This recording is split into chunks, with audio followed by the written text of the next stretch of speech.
In fact, he told the horrified officers that the discovery made him happy.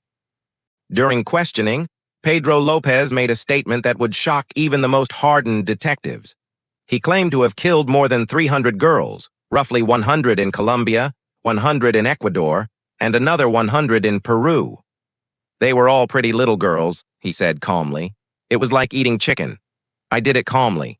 His words were so detached, so devoid of humanity, they were almost unbelievable. The sheer scale of his crimes was unlike anything the world had ever seen before.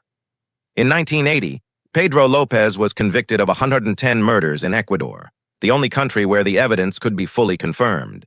He was sentenced to the maximum penalty allowed by Ecuadorian law at the time, just 16 years in prison. The verdict sparked global outrage. A man who had confessed to hundreds of murders could be free in less than 2 decades. While imprisoned, he showed absolutely no remorse.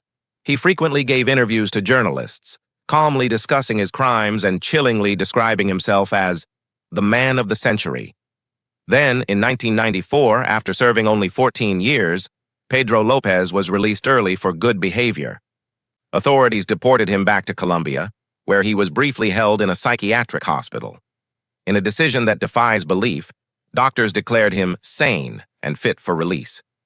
Just 1 year later, he vanished. To this day, no one knows for certain where Pedro Lopez went.